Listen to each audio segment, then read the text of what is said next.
বিসমিল্লাহির রহমানির রহিম। পরম করুণাময় ও অসীম দয়ালু আল্লাহর নামে শুরু। কুল হুয়াল্লাহু আহাদ আল্লাহুস সামাদ লাম ইয়ালিদ ওয়া লাম ইউলাদ ওয়া লাম ইয়াকুল লাহু কুফুওয়ান আহাদ। বলুন, তিনি আল্লাহ এক, আল্লাহ অমুখাপেক্ষী, তিনি কাউকে জন্ম দেননি এবং তাকে কেউ জন্ম দেয়নি এবং তার সমতুল্য কেউ নেই। আসসালামু আলাইকুম ওয়া রাহমাতুল্লাহি ওয়া বারাকাতুহু।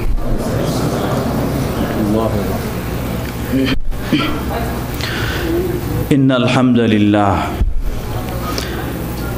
হামদালিল্লাহি নাহমাদুহু ওয়া নাস্তাঈনুহু ওয়া নাস্তাগফিরুহ ওয়া নাউযু বিল্লাহি মিন শুরুরি আনফুসিনা ومن سيئات أعمالنا ومن يهده الله فلا مضل له ومن يضلله فلا هادي له وأشهد أن لا إله إلا الله وحده لا شريك له وأشهد أن محمدا عبده ورسوله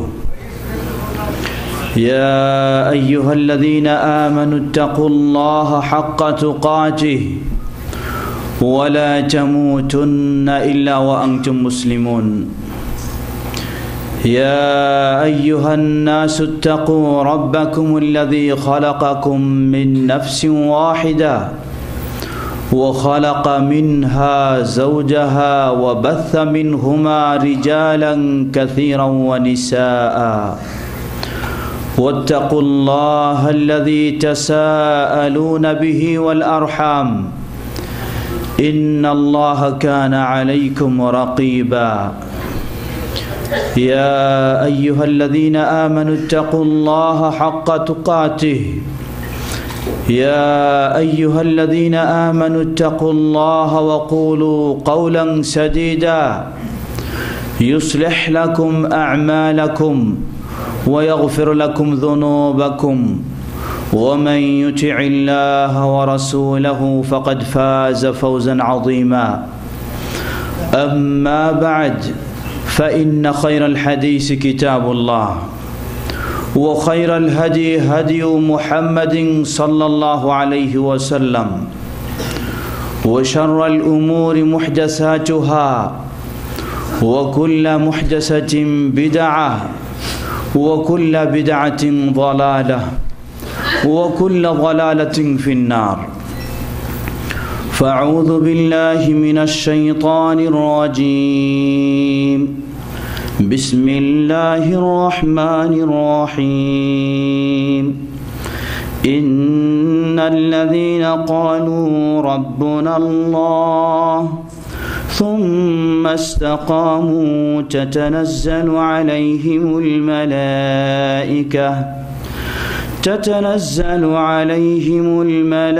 الملائكة ألا تخافوا ولا تحزنوا وأبشروا بالجنة التي كنتم توعدون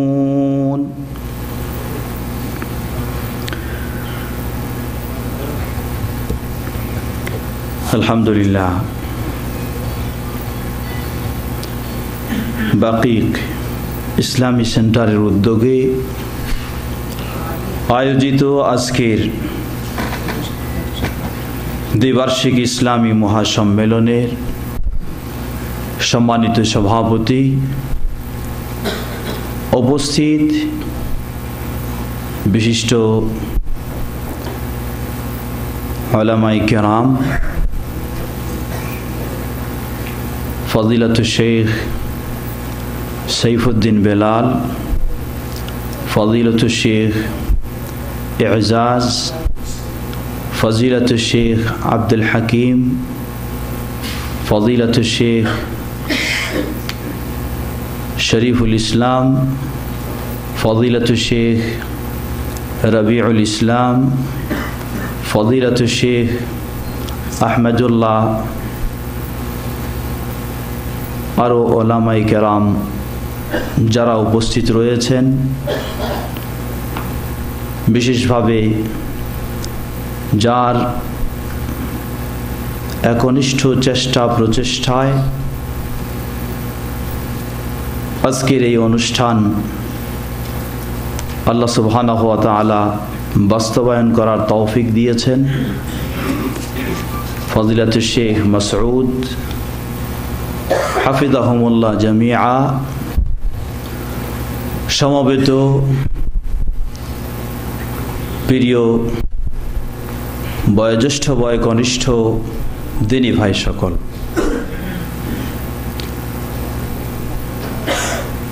আল্লাহ সুবহানাহু ওয়া তাআলার এই যাবতীয় প্রশংসা, যিনি আমাদেরকে আমাদের জীবনে সর্বশ্রেষ্ঠ নিয়ামত ঈমান ইসলামের নিয়ামত দিয়ে সম্মানিত করেছেন, মর্যাদাশীল করেছেন। আজকে যদি আমাদের কারো ঈমান না থাকতো তাহলে তার কি এখানে আসার কোনো প্রয়োজন ছিল?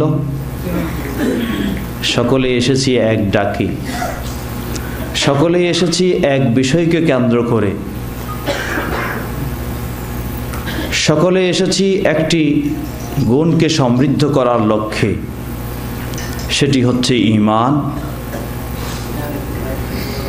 আজকে এই ইসলামী মহাসম্মেলনে সেই ঈমান বিষয়ক বিজ্ঞ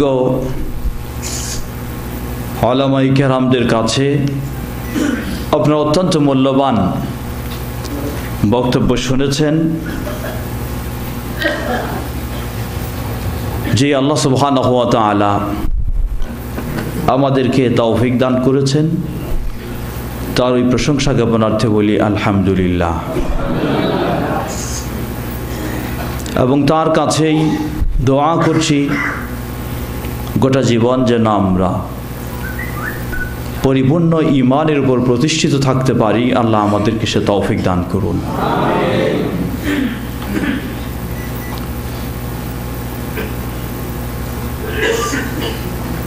এ পর্যায়ে আপনাদের সামনে একটি বিষয়কে সামনে রেখে আলোচনার পর্ব আমার। বিষয়টি অত্যন্ত একটি গুরুত্বপূর্ণ বিষয় হিসাবেই কর্তৃপক্ষ নির্বাচন করেছেন। তাওহীদ ও সুন্নাহ, সুন্নাহর উপর মৃত্যু পর্যন্ত অবিচল থাকা, বিষয়টি অত্যন্ত গুরুত্বপূর্ণ। ইসলাম বা তাওহীদ বা সুন্নাহ এমন কোনো বিষয় নয় যে নির্দিষ্ট একটি সময়ের জন্য আপনি পালন করবেন, এরপরে অবসর নেবেন, আর না করলেও চলবে, এমন কোনো বিষয় নয়। যেদিন থেকে আপনি স্বীকৃতি দিয়েছেন আশহাদু আল্লা ইলাহা ইল্লাল্লাহ ওয়া আশহাদু আন্না মুহাম্মাদান আবদুহু ওয়া রাসূলুহু, সেদিন থেকে আপনার জন্য অপরিহার্য, যতদিন আপনি আল্লাহ সুবহানাহু ওয়া তাআলা আপনার এই বডির ভিতরে রূহ রাখবেন, ততদিন আপনাকে এই তাওহীদ ও সুন্নাহর স্বীকৃতির উপরে অটল থাকতে হবে, তাহলে আপনি সফল হবেন। পৃথিবীর বিভিন্ন কর্মকাণ্ড তার একটি সময়সীমা রয়েছে। আপনি অফিসে চাকরি করেন, 8 ঘন্টা বা 10 ঘন্টা বা 12 ঘন্টা আপনাকে ডিউটি পালন করতে হয়, তারপরে আপনি অবসর পান। একজন ব্যক্তি চাকরি করেন, তার চাকরি জীবন এভাবে প্রতিদিন ডিউটি পালন করতে করতে 60 বছর বা 61-62 বছর গেলে অবসর গ্রহণ করতে পারে। প্রশ্ন আসে যে আমরা যে তাওহীদ গ্রহণ করেছি, আমরা যে সুন্নাহ গ্রহণ করেছি, কতদিন এই তাওহীদ এবং সুন্নাহর আলোকে আমাদের জীবন গড়ব, জীবন পরিচালনা করব, আল্লাহ সুবহানাহু ওয়া তাআলা সূরা আল হিজরের সর্বশেষ আয়াতে তিনি আমাদের সময় উল্লেখ করে দিলেন। আল্লাহ বললেন, ওয়া'বুদ রাব্বাকা হাত্তা ইয়াতিয়াকাল ইয়াকিন, তোমার রবের ইবাদত করতে থাকো। কতদিন? 5 ঘন্টা, 10 ঘন্টা, 1 মাস, 1 বছর, 10 বছর না। আল্লাহ বললেন, ওয়া'বুদ রাব্বাকা হাত্তা ইয়াতিয়াকাল ইয়াকিন। ইয়াকিন এই শব্দটি নিয়ে আমাদের সমাজে এক শ্রেণীর মানুষ বড় ধরনের বিভ্রান্ত ও ভ্রষ্টতা প্রচার প্রসার করে থাকে। এক শ্রেণীর মানুষ তারা বলে যে আল্লাহ সুবহানাহু ওয়া তাআলা এই আয়াতে নির্দেশ দিলেন, তোমার ইয়াকিন না আসা পর্যন্ত তুমি ইবাদত করতে থাকো। মানে যখন ইয়াকিন এসে যাবে আর ইবাদত করতে হবে না। এজন্য তারা 4টি স্তর তৈরি করে নিয়েছেন। প্রথম হলো তরিকত, দ্বিতীয় হলো শরিয়ত, তৃতীয় হলো মারিফত, চতুর্থ হলো হাকিকত। এই হাকিকতের পর্যায়ে আপনি যখন পৌঁছে যাবেন, আপনি আপনার ইয়াকিন অর্জন করে ফেলেছেন, এখন আর কোনো ইবাদত আপনাকে করতে হবে না। সালাত আদায় না করলেও কোনো অসুবিধা নেই, সিয়াম পালন না করলে অসুবিধা নেই, মদ পান করলেও অসুবিধা নেই, জেনা ব্যভিচারে জড়িয়ে গেলেও অসুবিধা নেই। নাউযুবিল্লাহ। এটি কোনো মুসলিমের কথা হতে পারে? এটি সম্পূর্ণ ইবলিসি কথা ছাড়া আর কারো হতে পারে না। কারণ পৃথিবীর বুকে সর্বশ্রেষ্ঠ ঈমানদার যিনি ছিলেন মানুষের মাঝে, প্রিয় নবী মুহাম্মদ সাল্লাল্লাহু আলাইহি ওয়াসাল্লাম, তিনি তার জীবনের শেষ মুহূর্ত পর্যন্ত সালাত কোনোদিন বাদ দিয়েছিলেন? এমনকি জীবনের শেষ মুহূর্তেও সালাত নিজে আদায় করলেন। আবার তার উম্মাকে তিনি বলে গেলেন, আসসালাত আসসালাত ওয়া মা মালাকাত আইমানুকুম, তোমাদের জীবনে সালাতের ক্ষেত্রে যত্নশীল হও, গুরুত্বশীল হও, যত্নবান হও। তাহলে নবী মুহাম্মদ সাল্লাল্লাহু আলাইহি ওয়াসাল্লাম এর চেয়ে কোনো ব্যক্তি মানুষের মাঝে বড় ঈমানদার হতে পারে না।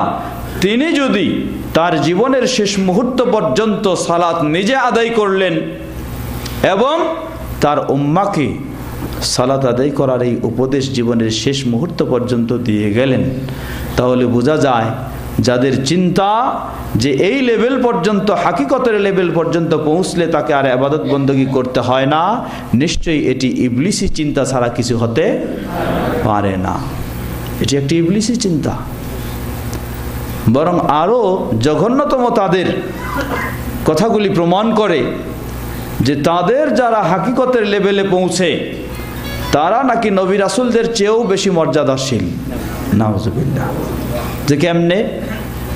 যে নবী রাসূলগণ জীবনের শেষ মুহূর্ত পর্যন্ত আল্লাহর শরীয়ত, ইসলামের বিধিবিধানগুলি মেনে চলেছেন। তাহলে শরীয়ত মেনে চলা হলো তাদের কাছে কয় নাম্বার স্তর? দ্বিতীয়। প্রথম হলো তরিকত, তারপরে হলো শরীয়ত। মানে নবী রাসূলগণ শরীয়ত পর্যন্ত পৌঁছতে পারলেন, এর উপরে আর পৌঁছতে পারেননি। পৌঁছেছেন তাদের বুজুর্গরা। নাউযুবিল্লাহ। এটি একটি ভ্রান্ত ওই ইবলিসি চিন্তা ছাড়া কিছুই নয়। এজন্য সহিহুল বুখারীতেও এই আয়াতের তাফসীর ইমাম বুখারী রাহিমাহুল্লাহ বর্ণনা করছেন। আল্লাহ বলেন, ওয়া'বুদ রাব্বাকা হাত্তা ইয়াতিয়াকাল ইয়াকিন, তুমি তোমার রবের ইবাদত করতে থাকো। কতদিন? হাত্তা ইয়াতিয়াকাল মাউত, যতদিন তোমার মৃত্যু না আসে। মৃত্যু আসা পর্যন্ত আপনাকে আপনার রবের ইবাদত করতেই হবে। সহজ কথা বলতে পারি আমরা, আপনার আমার এই বডিতে যতক্ষণ পর্যন্ত আল্লাহ সুবহানাহু ওয়া তাআলা রূহ রেখেছেন, আপনাকে বাকশক্তি দিয়েছেন, আপনাকে শ্বাস প্রশ্বাসের শক্তি দিয়েছেন, যতক্ষণ পর্যন্ত আপনাকে আপনার রবের ইবাদত করতেই হবে। মুক্ত হওয়ার কোনো পথ নেই। হতে পারে মানুষের বিভিন্ন অবস্থা। একজন ব্যক্তি অসুস্থ, দাঁড়িয়ে সালাত আদায় করতে পারছে না, এজন্য করবে কি? বসে করবে। তিনি আরো অসুস্থ, বসে পারছেন না, কি করবেন? শুয়ে করবেন। কিন্তু সালাত যতক্ষণ তার সেন্স আছে, সালাত মাপ নেই। সম্মানিত সমবেত দিনী ভাইরা, সুতরাং আমরা এই বিষয়টি স্পষ্ট হতে পারি যে ইসলাম যখন থেকে আপনার ইসলাম শুরু হবে, তখন থেকে শুরু করে কতদিন পর্যন্ত? মৃত্যু পর্যন্ত আল্লাহ সুবহানাহু ওয়া তাআলার দাসত্ব, তার আনুগত্য, তার ইবাদত আমাদের চলতে থাকবে। এটাই হচ্ছে ইসলামের ইবাদতের সীমারেখা বা ইবাদতের একটা কোর্স। আজকে আমাদের আলোচ্য বিষয়, বুঝলাম আমরা মৃত্যু পর্যন্ত তাওহীদ সুন্নাহর উপর থাকতে হবে। কতগুলি বিষয় আমাদের একটু জানা উচিত, যেই বিষয়গুলি আমাদের মৃত্যু পর্যন্ত তাওহীদ ও সুন্নাহর উপর অটল থাকতে সহযোগিতা করবে। কারণ মানুষ অনেক সময় বিভিন্ন প্রেক্ষাপটে শয়তানের প্ররোচনায় সে আল্লাহর ইবাদত থেকে, আল্লাহর দ্বীন থেকে দূরে সরে যায়। তাহলে কি কারণে, কিসের মাধ্যমে শয়তানের সেই ছবল থেকে, সেই আক্রমণ থেকে মুক্ত হয়ে আল্লাহর দ্বীনের উপরে, তাওহীদের উপরে, সুন্নাহর উপরে সে অটল থাকতে পারে? এমন কতগুলি বিষয় একটু আমরা জেনে নেওয়ার চেষ্টা করব। একজন মানুষ এই মুহূর্তে যখন সে ঈমান এনেছে, সে পরিপূর্ণ তাওহীদের উপর, সুন্নাহর উপর, কিন্তু জীবনের শেষ মুহূর্তটি তার শিরকের উপরে, তাহলে সেই ব্যক্তি কি সফল হতে পারবে? কখনো নয়। আল্লাহ রাসূল সাল্লাল্লাহু আলাইহি ওয়াসাল্লাম বলেন, মান লাকিয়াল্লাহ ওয়া লাম ইউশরিক বিহি শাইআ দাখালাল জান্নাহ। যে ব্যক্তি তাওহীদের উপর প্রতিষ্ঠিত থেকে, শিরক মুক্ত অবস্থায় থেকে আল্লাহ সুবহানাহু ওয়া তাআলার সাথে সাক্ষাৎ তথা পৃথিবী থেকে বিদায় গ্রহণ করে, তার প্রতিদান হলো, তার পুরস্কার হলো দাখালাল জান্নাহ, সে জান্নাতে প্রবেশ করবে। আবার অন্য আরেক হাদিসে এসেছে, আবু দাউদের হাদিসে রাসূল সাল্লাল্লাহু আলাইহি ওয়াসাল্লাম বলেন, মান কানা আখিরু কালামিহি লা ইলাহা ইল্লাল্লাহ দাখালাল জান্নাহ। যে ব্যক্তির জীবনে সর্বশেষ বাণী কি হবে? লা ইলাহা ইল্লাল্লাহ দাখালাল জান্নাহ। সে প্রবেশ করবে কোথায়?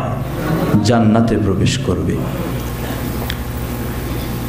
আমরা সকলেই, কোনো সন্দেহ নেই, যার মাঝে যতই দুর্বলতা থাকুক, সকলেই আমরা চাই আমাদের জীবনের শেষ মুহূর্তটি যেন এই তাওহীদের উপরেই হয়, এই কালিমার সাথেই হয়, এই সুন্নাহর সাথেই হয়। কি বলেন, ঠিক কিনা? সকলেই চাই, কিন্তু সকলেই চাই বটে, অনেক সময় সকলের সেটি সৌভাগ্য হয় না। তাহলে আমাদের করণীয় কি?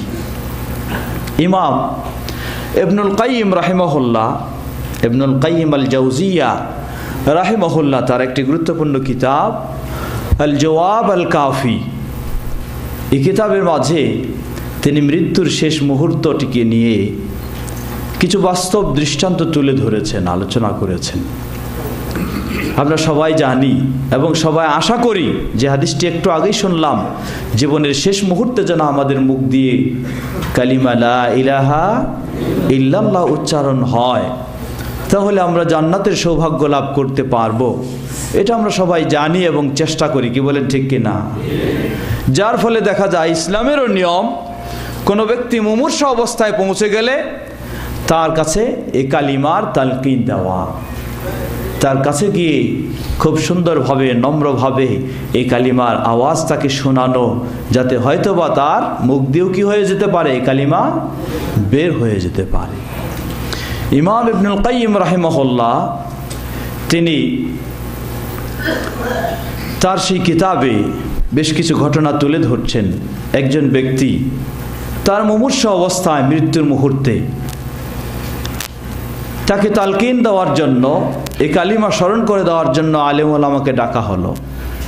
ডাকা হলে তারা সেই কালিমা স্মরণ করে দেওয়ার জন্য অনেক চেষ্টা করলেন, কিন্তু সেই ব্যক্তির মুখ দিয়ে কালিমা তো বের হলো না, বরং বের হলো শুধু সে যেন অঙ্কের হিসাব করছে, 10 10 20, 20 20 40 এই হিসাব করে যাচ্ছে।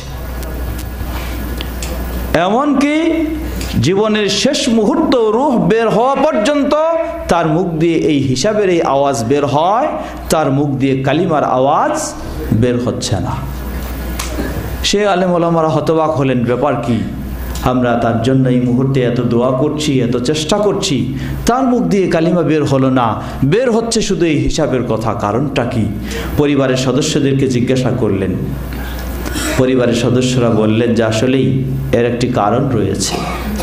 কারণ হলো আপনারা তার জন্য আজকে এই জীবনের শেষ মুহূর্তে যে তাওহীদের কালিমা তার মুখ দিয়ে বের করার জন্য চেষ্টা করলেন, আসলেই শুধু আপনারা এই শেষ মুহূর্তে চেষ্টা করলে তো হবে না, সে তার গোটা জীবনে সুদের অঙ্কের হিসাব করতে করতে সারা জীবন অতিবাহিত করেছে, কালিমার সাথে তার কোনো সম্পর্ক ছিল না, যার কারণে তার জীবনের শেষ মুহূর্তে তার মুখ দিয়ে সেই সুদের হিসাবেই বের হচ্ছে, কালিমা তার মুখ দিয়ে বের হচ্ছে না। আল্লাহু আকবার। একটু চিন্তা করুন, মনে বুক ভরা আশা নিয়ে আছেন যে জীবনের শেষ মুহূর্তে আপনার আমার মুখ দিয়ে এই কালিমা বের হবে, জান্নাতের অধিকারী আমি হয়ে যাব, কিন্তু আসলেই সেই শেষ মুহূর্তে কালিমা কি এমনিই বের হবে? সারা জীবন সেই গান বাজনা অশ্লীলতা, আজকে আমাদের স্বভাবটা এমন হয়ে গেছে 5 মিনিটও যদি সময় পেয়ে থাকি কর্মব্যস্ততার মধ্য দিয়ে, সেই সময়টুকু আমরা কাজে লাগানোর চেষ্টা করি ওই সেই টিভির নোংরা অশ্লীল দৃশ্যগুলি, গান বাজনাগুলি শোনা দেখার মাধ্যমে। কি বলেন, ঠিক কি না? এভাবেই যদি আমাদের সময়টাকে কাজে লাগানোর চেষ্টা করি, তাহলে আমাদের মুখ দিয়েও সেই জীবনের শেষ মুহূর্তে এই কালিমা বের হবে বলে এমন আশা করে বসে থাকাটা অসম্ভব ছাড়া কিছুই নয়। সম্মানিত সমবেত সুধীবৃন্দ, আসুন তাহলে আমাদের কি করণীয় একটু আমরা জানার চেষ্টা করি। আল্লাহ সুবহানাহু ওয়া তাআলা সূরা ফুসসিলাত 30 নম্বর আয়াতে একটি সুন্দর ঘোষণা দিলেন, যে আয়াতটি আমি শুরুতেই তেলাওয়াত করেছি। আল্লাহ রাব্বুল আলামিন বলেন, ইন্নাল্লাযীনা ক্বালু রাব্বুনাল্লাহ সুম্মা ইসতাকামু তাতানাজ্জালু আলাইহিমুল মালায়েকা ألا تخافوا ولا تحزنوا وأبشروا بالجنة التي كنتم توعدون। আল্লাহ বলছেন, ইন্নাল্লাযীনা ক্বালু রাব্বুনাল্লাহ, নিশ্চয়ই যারা এই স্বীকৃতি দিয়েছে রাব্বুনাল্লাহ, আমাদের রব, আমাদের স্রষ্টা, আমাদের খালেক, আমাদের মালিক, আমাদের সব কিছুর অধিকারী একমাত্র কে? আল্লাহ সুবহানাহু ওয়া তাআলা। যারা এই স্বীকৃতি দিয়েছে, সুম্মাস্তাকামু, অতঃপর এই স্বীকৃতির উপর আজীবন অটল থেকেছে, মৃত্যু পর্যন্ত এই স্বীকৃতির উপরে অটল থেকেছে। হয়তো কেউ বলবেন যে আমরাও তো সেই স্বীকৃতি দিয়েছি, আমাদের রব আল্লাহ, এটাই আমরা বিশ্বাস করি, কখনো এই কথাটা ভুলি না, তাহলে আমাদের সমস্যা তো আর নেই, আমরা তো ঠিকই আছি। আপনি রব, আল্লাহকে রব হিসাবে স্বীকৃতি দিলেন, আর আল্লাহর আদেশ ও নিষেধগুলিকে যদি না মেনে চললেন, তাহলে কি প্রকৃতপক্ষে আপনার সেই স্বীকৃতিটা বহাল থাকবে? বহাল থাকবে না। তাই শুধু আল্লাহকে আল্লাহ বলে, স্রষ্টা বলে স্বীকৃতি দেওয়া, কিন্তু আপনার জীবনে সব কিছু আল্লাহ সুবহানাহু ওয়া তাআলার জন্য যদি সাব্যস্ত না করেন, বাস্তবায়ন না করেন, সম্পাদন না করেন, তাহলে কখনোই এই স্বীকৃতি দেওয়াতে ঈমানের উপর থাকা যথেষ্ট হবে না। এই জন্য আল্লাহ রাব্বুল আলামিন আরেক জায়গায় বলে দিয়েছেন, কুল ইন্না সালাতি ওয়া নুসুকি ওয়া মাহইয়ায়া ওয়া মামাতি লিল্লাহি রাব্বিল আলামিন লা শারীকা লাহু ওয়া বিযালিকা উমিরতু ওয়া আনা আউয়ালুল মুসলিমিন। শুধু আপনি বলবেন আমার রব আল্লাহ, আর আল্লাহর জন্য আপনি ইবাদত করবেন না, আল্লাহকে বাদ দিয়ে অন্যের জন্য সিজদা দিবেন, আল্লাহকে বাদ দিয়ে অন্যের দিন মানবেন, আল্লাহকে বাদ দিয়ে অন্যের বিধান মানবেন, তাহলেই কখনো যথেষ্ট হতে পারে না। বরং এই স্বীকৃতি আপনাকে দিতে হবে, ইন্না সালাতি, আমার সালাত একমাত্র কার জন্য, ও নুসুকি, আমার গোটা জীবনের কুরবানি সকল প্রকার ইবাদত কার জন্য, ও মাহইয়ায়া ওয়া মামাতি, আমার জীবন মরণ সবকিছু একমাত্র কার জন্য, লিল্লাহি রাব্বিল আলামিন, গোটা বিশ্বের জগতের, গোটা বিশ্ব জগতের যিনি রব, গোটা বিশ্ব জগতের যিনি মালিক, সেই মহান রব্বুল আলামিনের জন্য। তিনি কে? লা শারীকা লাহ, তার কোনো শরীক নেই, কোনো তার শরীক নেই। এভাবেই আপনাকে শুধু আল্লাহকে রব হিসাবে স্বীকার করলে যথেষ্ট নয়, বরং আল্লাহ সুবহানাহু ওয়া তাআলার জন্য আপনার জীবন মরণ যত প্রকার ইবাদত সব কিছু সম্পাদন করতে হবে একমাত্র কার জন্য, আল্লাহ সুবহানাহু ওয়া তাআলার জন্য। তাই আল্লাহ বললেন, ইন্নাল্লাযীনা ক্বালু রাব্বুনাল্লাহ সুম্মা ইসতাকামু, যারা বলে আমাদের রবকে আল্লাহ সুবহানাহু ওয়া তাআলা এবং রবকে সেভাবে মেনে নেয়, সুম্মা ইসতাকামু, অতঃপর তাদের মৃত্যু পর্যন্ত এটার উপরে অটল থাকে, আল্লাহ রাব্বুল আলামিন তাদের সুসংবাদ দিয়ে বলছেন, তাতানাজ্জালু আলাইহিমুল মালাইকা আল্লা তাখাফু ওয়া লা তাহজানু। তাহলে তাদের জীবনের শেষ মুহূর্তে পৃথিবী থেকে যখন বিদায় নিতে যাচ্ছে, সেই বিদায় মুহূর্তে আল্লাহ সুবহানাহু ওয়া তাআলা তাদের কাছে রহমতের বিশেষ ফেরেশতা তাদেরকে পাঠাবেন।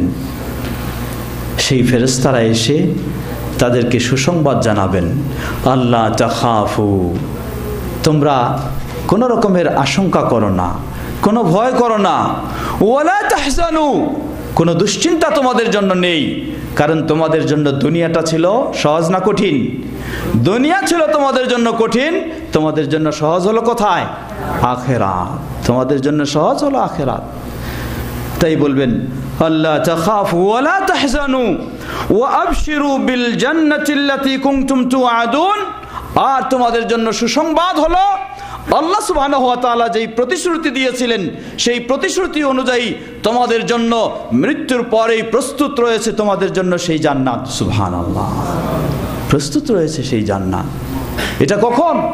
এটা হলো তখন যখন আপনি যেদিন থেকে রবকে, আল্লাহ সুবহানাহু ওয়া তাআলাকে আপনার রব হিসাবে গোটা জীবনের সব কিছু একমাত্র আল্লাহর জন্য যেদিন থেকে আপনি প্রস্তুত হয়েছেন, সেদিন থেকে শুরু করে মৃত্যু পর্যন্ত আল্লাহ সুবহানাহু ওয়া তাআলার এই সঠিক দিনের উপরে যখন আপনি প্রতিষ্ঠিত থাকতে পারবেন, অটল থাকতে পারবেন, সকল ক্ষেত্রে কখনো তাওহীদ থেকে আপনি সরে যাবেন না, সুন্নাহ থেকে সরে যাবেন না, শিরকে জড়িয়ে যাবেন না, বিদআয় জড়িয়ে যাবেন না, এই অবস্থায় আপনি পৃথিবী থেকে বিদায় নেবেন, তখন এই আল্লাহ সুবহানাহু ওয়া তাআলার বিশেষ বাহিনী, সেই ফেরেশতাগণ, তারা এসে এই মৃত্যু মুহূর্তে আপনাকে এই সান্ত্বনা জানাবেন, এই আশার বাণী জানাবেন এবং আপনাকে সুসংবাদ জানাবেন যে আপনার জন্য জান্নাত আল্লাহ সুবহানাহু ওয়া তাআলা প্রস্তুত করে রেখেছেন।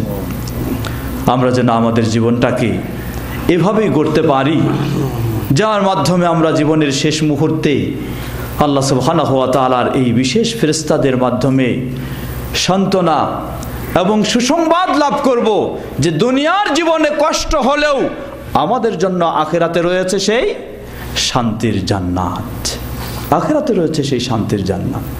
আল্লাহ আমাদেরকে সেভাবে আমাদের জীবন গড়ে তোলার তৌফিক দান করুন। আসুন কয়েকটি বিষয় একটু আলোচনা করার চেষ্টা করি, কিভাবে আমরা এই ঈমানের উপর অটল থাকতে পারব। ঈমানের উপর অটল থাকার যেগুলি বিষয় রয়েছে, তাওহীদের উপরে অটল থাকার, সুন্নাহর উপরে অটল থাকার, দ্বীনের উপরে অটল থাকার, তার গুরুত্বপূর্ণ একটি বিষয় আমরা বলতে পারি, সেটি হচ্ছে কিরাআতু আল কোরআন আল কারীম, হিফজান ওয়া তাদাব্বুরান। আল্লাহ সুবহানাহু ওয়া তাআলা আমাদের জন্য, যারা জান্নাতে যেতে চাইবে তাদের জন্য, অন্যের জন্য নয়। কাদের জন্য? যারা জান্নাতে যেতে চাইবে তাদের জন্য আল্লাহ দিয়েছেন কোরআনুল কারীম। আল্লাহ রাব্বুল আলামিন শুরুতেই বললেন, কোরআনুল কারীমের পরিচয় দিতে গিয়ে বলছেন হুদাল্লিল মুত্তাকিন। আবার মুত্তাকিন কারা? তিলকাল জান্নাতুল্লাতী ওয়াইদাল মুত্তাকুন। ওই সেই জান্নাত যেই জান্নাতের প্রতিশ্রুতি দেওয়া হয়েছে কাদের জন্য? মুত্তাকিনদের জন্য। তাহলে মুত্তাকিনদের জন্য জান্নাত, আর মুত্তাকিনদের জন্যই হলো কি? এই কোরআন। মুত্তাকিনদের জন্য এই কোরআন। তাহলে আপনি যদি বা আমি যদি জান্নাতি হতে চাই, তাহলে আমার কর্তব্য হবে কি? এই কোরআনকে আমার হেদায়েতের পাথেয় হিসাবে গ্রহণ করে নিতে হবে। কোরআনকে আমাকে হেদায়েতের পাথেয় হিসাবে গ্রহণ করে নিতে হবে, তাহলেই আমার জন্য সম্ভব হবে সেই জান্নাত লাভ করা।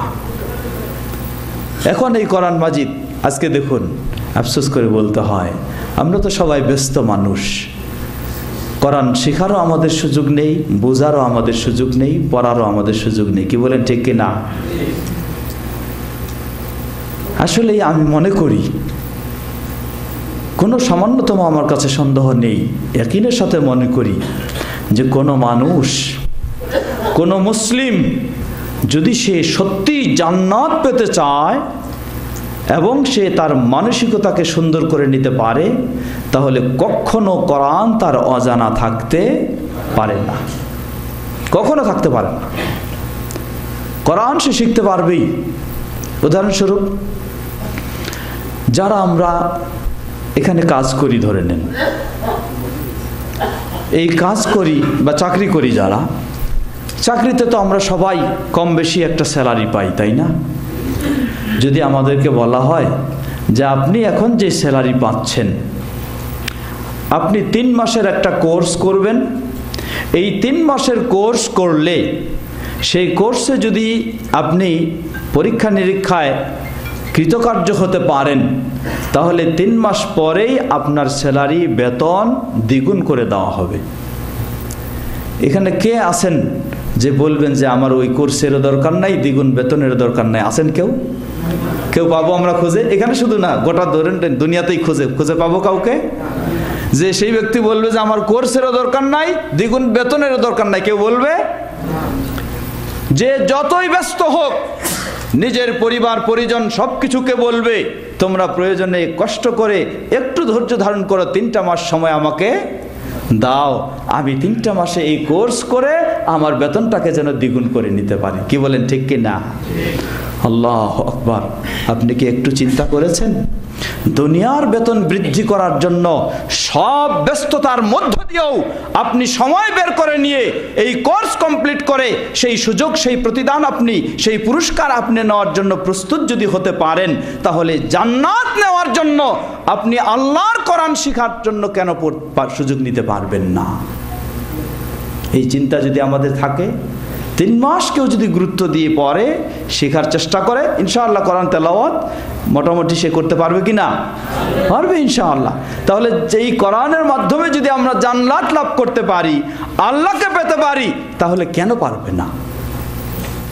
পারবে না শুধু তখন যখন তার জান্নাত পাওয়ার মতো ওই রকম আশা আকাঙ্ক্ষা বা চেষ্টা চিন্তা নেই, যেই রকম তার বেতনটাকে দ্বিগুণ করে নেওয়ার চিন্তা রয়েছে। কি বলেন, ঠিক কি না?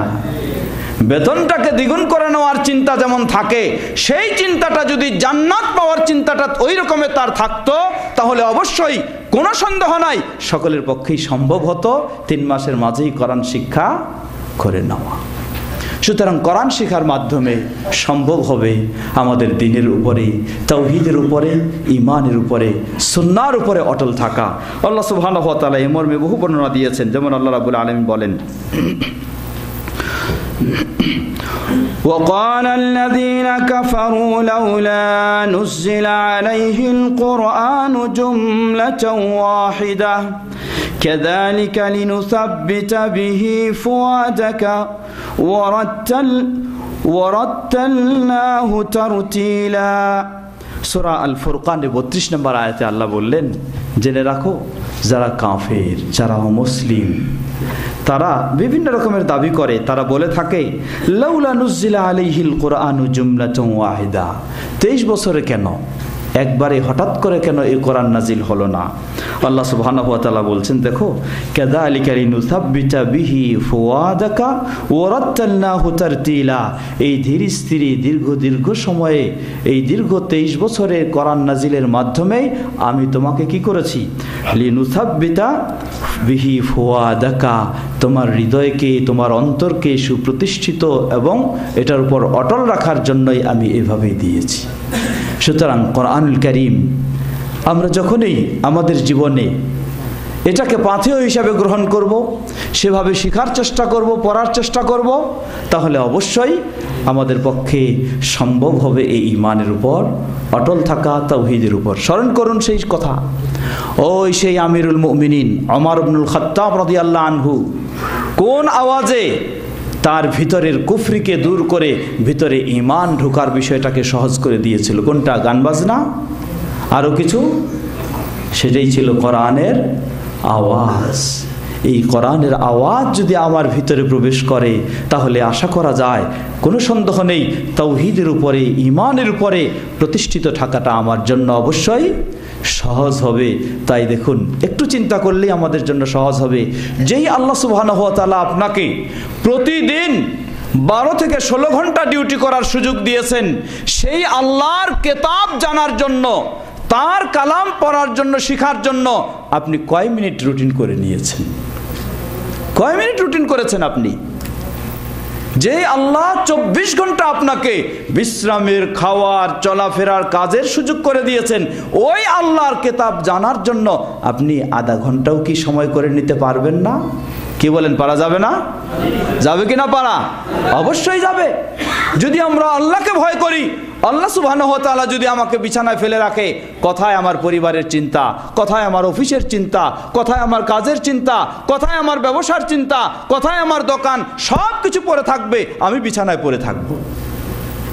যেই আল্লাহ সুবহানাহু ওয়া তাআলা আপনাকে এই সুস্থতা দিয়েছেন, আমরা যদি সেই আল্লাহকে ভয় করি, তাকে সন্তুষ্ট করার চেষ্টা করি, তাহলে আমাদের পক্ষে সম্ভব অবশ্যই হবে। প্রতিদিন আধা ঘন্টা না হলেও আপনি 15 মিনিট, 20 মিনিট সময় যদি বের করেন, প্রতিদিন বছরে 365 দিন 20 মিনিট করে যদি আপনি কোরআন চর্চা করার চেষ্টা করেন, 5টা 10টা আয়াত যদি অনুবাদ সহকারে বুঝে পড়ার চেষ্টা করেন, তাহলে দেখবেন যে আলহামদুলিল্লাহ 1 বছর আপনি অনেক দূর অগ্রসর হয়ে গেছেন। আমরা চেষ্টা করতে পারি কি না? বলুন ইনশাআল্লাহ। ইনশাআল্লাহ, আল্লাহ আমাদের সে তৌফিক দান করুন। দ্বিতীয় বিষয়, আল ঈমানু বিল্লাহ ওয়াল আমালুস সালেহ। আপনার গোটা জীবনে তাওহীদ ও সুন্নাহর উপরে, দ্বীনের উপরে প্রতিষ্ঠিত থাকার জন্য সবসময় আপনাকে সচেতন হতে হবে আপনার ঈমানের ক্ষেত্রে, আপনার আমল সালেহের ক্ষেত্রে। ঈমানের ক্ষেত্রে, ঈমানের বিষয় ব্যাপক কথা, সে দীর্ঘ দিকে যাচ্ছি না, আমরা সহজভাবে যেটুকু বুঝি সেটুকুই। তবে ওই ঈমান হলে চলবে না। আপনি মসজিদের দিকে যাচ্ছেন, কোথায় যাচ্ছেন? মসজিদের দিকে। আরেক ভাইকে পেলেন, ভাই চলো, একই সাথে রুমে থাকে বা পাশে থাকে, ভাই চলো যাই মসজিদে। সেই ভাই কি জবাব দেয়? জবাব দেয়, নামাজ না পড়লেও আমার ঈমান ঠিক আছে। হ্যাঁ, আছে নাই জবাব? আল্লাহু আকবার। নামাজ না পড়লে আপনার ঈমান ঠিক আছে? এটা কোন ঈমান পেলেন আপনি যে নামাজ না পড়লে আপনার ঈমান ঠিক আছে? কেন এই কথাটা আজকে আমাদের মানুষের মুখে এসেছে? কি কারণে, কিভাবে এই কথাটা আসলো কোথায়? অথচ আল্লাহ রাসূল সাল্লাল্লাহু আলাইহি ওয়াসাল্লাম বলেন, আল ফারকু বাইনাল আবদি ওয়াল কুফরি তারকু সালাহ। একজন মুসলিম আর একজন কাফেরের মাঝে সালাত বর্জন করাটাই হলো পার্থক্য। মুসলিমের পরিচয় দিতে হলে আপনার মাঝে কি থাকতে হবে? সালাত থাকতে হবে। আর আমার মুখ দিয়ে কথা বের হচ্ছে, নামাজ না পড়লে আমার ঈমান ঠিক আছে। কারণটা কি? এই কথাগুলি কই থেকে এসেছে? এটি অত্যন্ত একটি গুরুত্বপূর্ণ বিষয়। ঈমান, ঈমানের পরিচয় দিতে গিয়ে কোরআন ও সুন্নাহর আলোকে যেটি বলা হয়, মৌলিক 3টি বিষয় কমপক্ষে থাকতে হবে। ইকরার বিল লিসান, মৌখিক স্বীকৃতি দেওয়া, তাসদীক বিল জানান, আন্তরিকভাবে বিশ্বাস করা, আর আল আমাল বিল আরকান, মানুষের অঙ্গ প্রত্যঙ্গ দিয়ে আমল করা, এটা হলো ঈমানের বিষয়। তো এই বিষয়টি নিয়ে প্রসিদ্ধ ইমামদের মাঝেও কিছুটা মতামত দেখা দিয়েছে। ইমাম মালিক, ইমাম শাফি, ইমাম আহমদ বিন হাম্বল, এই তিনজন প্রসিদ্ধ ইমাম, তাদের কাছে ঈমানের সংজ্ঞা এটাই, অর্থাৎ ঈমান মৌখিক স্বীকৃতি দিতে হবে, অন্তরে বিশ্বাস করতে হবে এবং বাহ্যিকভাবে আমল করতে হবে। কিন্তু ইমাম আবু হানিফা রাহিমাহুল্লাহ তিনি ঈমানের সংজ্ঞা দিতে গিয়ে বলছেন আল ইকরার বিল লিসান ওয়া তাসদীক বিল জিনান, অর্থাৎ মৌখিক স্বীকৃতি দেওয়া আর আন্তরিকভাবে বিশ্বাস করা, বাহ্যিক অঙ্গ প্রত্যঙ্গের আমলটাকে তিনি ঈমানের মধ্যে অন্তর্ভুক্ত করেননি। যার কারণে মানুষের মাঝে এই কথাটা চলে এসেছে যে আমার নামাজ না পড়লেও কি ঠিক আছে, ঈমান ঠিক আছে। ওই জায়গা থেকে এই কথাগুলি এইভাবে চলে এসেছে। যদি ওই কথাটা ওইভাবেই থাকতো, ইমাম মালিক, ইমাম শাফি, ইমাম আহমদ বিন হাম্বল রাহিমাহুল্লাহর কাছে যে ঈমান, যে আমল না হলে ঈমান টিকে রাখা সম্ভব নয়, তাহলে এই কথাটা আমাদের মুখ থেকে বের হতো না। তো এই ঈমান হলে চলবে না যেই ঈমানে সালাত নেই, যেই ঈমানে যাকাত নেই, যেই ঈমানে সিয়াম নেই, যেই ঈমানে হালাল হারাম নেই। এই ঈমান দিয়ে কখনো জান্নাত পাওয়া সম্ভব নয়। জান্নাত পেতে হলে ওই ঈমান আপনার দরকার, যে ঈমানে সালাত রয়েছে, সিয়াম রয়েছে, যাকাত রয়েছে, হজ রয়েছে, হালাল হারামের পার্থক্য রয়েছে, ন্যায় অন্যায়ের পার্থক্য রয়েছে। ওই ঈমানেই প্রয়োজন যদি আমি জান্নাত পেতে চাই। সাথে আমরা একটি কথা বলেছি, ওল আমাল সালেহ, সৎ আমল, ভালো আমল। ভালো আমল কি? একজন মুসলিম তার জীবনে কোরআন এবং সহিহ হাদিসের নির্দেশনার আলোকে যে আমলগুলি করবে সবগুলি কি আমল সালেহ, সবগুলি আমল সালেহ। তবে এই আমল সালেহ আপনি কোরআন হাদিসের নির্দেশের আলোকে করছেন বটে, এই আমল আল্লাহ সুবহানাহু ওয়া তাআলার কাছে কবুল তখন হবে যখন এই আমল দুটি বিষয় বা দুটি খারাপ বিষয় থেকে মুক্ত হবে। এই আমলে দুটি ভালো বিষয় পাওয়া যাবে এবং দুটি খারাপ বিষয় থেকে মুক্ত হবে। আপনার কাছে কোরআনের দলিল, আপনার কাছে সুন্নাহর দলিল, সেই দলিলের আলোকে আপনি আমল করছেন, জেনে নিন যত শত দলিল দিয়েও আপনি যদি আমল করে থাকেন, কিন্তু আপনার এই আমলে দুটি ভালো বিষয় না পাওয়া যায় এবং দুটি খারাপ বিষয় থেকে মুক্ত না হয়, তাহলে এই আমল কখনো আল্লাহর কাছে কবুল হওয়ার আশা করা যায় না। সে দুটি ভালো বিষয় কি? ওই সেই আগে আমরা বললাম, আল্লাহ বলছেন কুল ইন্না সালাতি ওয়া নুসুকি ওয়া মাহইয়ায়া ওয়া মামাতি লিল্লাহি রাব্বিল আলামিন। আমার সালাত, আমার কুরবানি, আমার ইবাদত, জীবন মরণ সবকিছু কার জন্য? আপনার প্রতিটি জীবনের সকল ইবাদতগুলি হতে হবে একমাত্র কার জন্য? আল্লাহর জন্য। এই বিষয়টি পাওয়া যেতে হবে। এটি হলো ভালো দিক। খারাপ দিক থাকবে নাকি? এই আমলের মাঝে কোনো রকমের শিরক থাকতে পারে না। আল্লাহ সুবহানাহু ওয়া তাআলার কাছে পৃথিবীর বুকে সবচেয়ে জঘন্যতম অপরাধ কোনটি? শিরক। জঘন্যতম অপরাধ কোনটি? শিরক। এজন্য আল্লাহ স্পষ্ট ঘোষণা দিয়েছেন, সহিহ মুসলিমের হাদিস, হাদিসে কুদসি, তিনি বলেন মান আমিলা আমালান আশরাকা ফীহি মাই গায়রি তারাকতুহু ওয়া শিরকা। যে ব্যক্তি এমন কোন আমল করবে, সেই আমলে আমার সাথে অন্য কাউকে শরীক করবে, জেনে রাখো আমি তাকে এবং তার সেই শিরকপূর্ণ আমলকে ছুঁড়ে মারি, বর্জন করি, কখনো গ্রহণ করি না। তাহলে আমার আমল অনেক পরিশ্রম করে করলেই যে আল্লাহর কাছে গ্রহণ হয়ে যাবে এমনটা নয়, যতক্ষণ না সেই আমলটা কি মুক্ত হয়, শিরক মুক্ত হতেই হবে। আপনার জীবনে অনেক পয়সা খরচ করে আপনি একটা আমল করবেন, তাহলেই যে এই আমলটি কবুল হয়ে যাবে এমনটা কখনো কবুলের মাপকাঠি নয়। কবুলের মাপকাঠি হচ্ছে এই আমলটা হতেই হবে সকল প্রকার শিরক মুক্ত হতে হবে।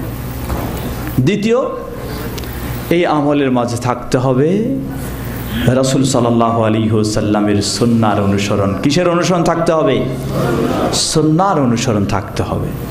আজকে দেখুন আমাদের জীবনে আমরা, এটি বড় আফসোসের সাথে বলতে হয়, মুসলিম বিশ্ব বা মুসলিম সমাজ আজকে বহু দলে বহু মতে বহু তরিকায় বিভক্ত হয়ে গেছে। একজন মুসলিম দাবি করে সেও আশহাদু আন্না মুহাম্মাদান আবদুহু ওয়া রাসূলুহু বলে ঈমান এনেছে, এই স্বীকৃতি দেয়, এই সাক্ষ্য দেয়। কিন্তু তার কাছে যখন বলবেন যে ভাই আপনি সাক্ষ্য দিয়েছেন আশহাদু আন্না মুহাম্মাদান আবদুহু ওয়া রাসূলুহু, মুহাম্মদ সাল্লাল্লাহু আলাইহি ওয়াসাল্লাম থেকে বিশুদ্ধভাবে সহিভাবে প্রমাণিত যে এই ইবাদত, এই সালাত বা এই সিয়াম বা এই যাকাত বা এই হজ সহিভাবে রাসূল সাল্লাল্লাহু আলাইহি ওয়াসাল্লাম থেকে প্রমাণিত, এইভাবে করতে হয়। খুব সহজে আমরা একটি জবাব অনেক সময় দিয়ে দিই, কি বলেন ঠিক কিনা? কি জবাব দিই? জবাব দিই ভাই হাদিসে তো সহি বুঝলাম, কিন্তু এটা তো আমাদের মাযহাবে নাই। কি বলেন ঠিক কিনা? বললেন যে হাদিস তো ভাই সহি, কিন্তু এটা আমাদের ইমাম সাহেব বলে নাই। হাদিস তো সহি, কিন্তু এটা আমাদের পীর সাহেবের তরিকায় নাই, তাই করতে পারছি না। নাউজুবিল্লাহ। আজকে গোটা মুসলিম বিশ্ব এই সমস্ত দোহাই দিয়ে প্রকৃত রাসূল সাল্লাল্লাহু আলাইহি ওয়াসাল্লামের সুন্নাহর অনুসরণ থেকে দূরে সরে রয়েছে। সুতরাং জীবনের সকল ক্ষেত্রে আপনাকে মনে রাখতে হবে, জীবনের প্রতিটি ইবাদত আপনার, সেটি ফরজ হোক নফল হোক, প্রকাশ্য অপ্রকাশ্য, ছোট বড় যাই বলেন, সব ইবাদতগুলি হতে হবে মুহাম্মদ সাল্লাল্লাহু আলাইহি ওয়াসাল্লাম কিভাবে করেছেন সেই পদ্ধতির আলোকে। যদি মুহাম্মদ সাল্লাল্লাহু আলাইহি ওয়াসাল্লামের পদ্ধতির আলোকে না হয়, দুনিয়ার সব পীর মাশায়েখদের পদ্ধতি অনুযায়ী যদি হয়, আল্লাহর কাছে কবুলের আশা করা যাবে? কখনো নয়। দুনিয়ার আলেম ওলামাদের অনুসরণ করে যদি হয়, কবুল করা যাবে? দুনিয়ার বুজুর্গের অনুসরণ করে যদি হয়, কবুলের আশা করা যাবে? অবশ্যই নয়। এজন্যই নবী মুহাম্মদ সাল্লাল্লাহু আলাইহি ওয়াসাল্লাম বলেন, মান আমিলা আমালান লাইসা ফিহি আমরুনা ফাহুয়া রাদ। যে ব্যক্তি এমন কোন আমল করবে, ইসলামের ইবাদত করবে, কিন্তু সেই ইবাদতের ক্ষেত্রে আমার কোন নিয়ম নীতি, আমাদের কোন নীতি নির্দেশনা নেই, ফাহুয়া রাদ্দুন, সেটি তার দিকে ছুড়ে মারা হবে, বর্জনীয়, প্রত্যাখ্যানযোগ্য, কখনো আল্লাহর কাছে গ্রহণযোগ্য হবে না। সুতরাং আমাদের জীবনের প্রতিটি আমল, যেই আমলের মাধ্যমে আমরা আমাদের তাওহীদের উপরে থাকতে চাইব, সুন্নাহর উপরে থাকতে চাইব, ঈমানের উপরে থাকতে চাইব, দ্বীনের উপরে থাকতে চাইব, সেই আমলগুলি হতে হবে অবশ্যই শিরক মুক্ত এবং বিদআহ মুক্ত, তাওহীদ এবং সুন্নাহর আলোকে। আল্লাহ সুবহানাহু ওয়া তাআলা আমাদেরকে সে তৌফিক দান করুন। তৃতীয় বিষয়, আমাদের সেই তাওহীদ এবং সুন্নাহকে সুন্দর করার জন্য, সেটার উপর অটল থাকার জন্য আমাদের আরো সহায়ক পথ হলো, আল্লাহ সুবহানাহু ওয়া তাআলা যুগে যুগে অসংখ্য নবী রাসূলকে প্রেরণ করেছেন। সেই নবী রাসূলের জীবনীগুলি আমাদেরকে জানার চেষ্টা করতে হবে। তবে এমনভাবে জানলে চলবে না। আমাদের সমাজে কিন্তু বহুল প্রচলিত কথা রয়েছে, যেমন ধরেন আমাদের প্রিয় নবী মুহাম্মদ সাল্লাল্লাহু আলাইহি সাল্লাম, মুহাম্মদ সাল্লাল্লাহু আলাইহি সাল্লাম, কোনো সন্দেহ নাই মুহাম্মদ সাল্লাল্লাহু আলাইহি সাল্লামকে আল্লাহ সুবহানাহু ওয়া তাআলা দুনিয়া এবং আখিরাতে অন্যান্য সকল নবীদের চেয়ে বহু গুণে, বহু দিক দিয়ে মর্যাদাশীল করেছেন। এটা আমরা অবশ্যই বিশ্বাস করব, যেহেতু কোরআন সুন্নাহের বর্ণনা পাওয়া যায়। কিন্তু কখনো সমাজে প্রচলিত কিছু কথা রয়েছে, যেই কথাগুলির সঠিক কোনো প্রমাণ নাই। যেমন বলা হয়, আল্লাহ বলেন, লাউলা কামা খালাকতু আল আফলাক, হে নবী তুমি যদি না হতে গোটা বিশ্বজগৎকে সৃষ্টি করতাম না। খুব সুন্দর কথা, তাই না? হ্যাঁ, কি সুন্দর কথা না? কথাটা সুন্দর মনে করতে পারেন, কিন্তু সম্পূর্ণ 100% মিথ্যা কথা। কখনো আল্লাহ সুবহানাহু ওয়া তাআলা বলেননি।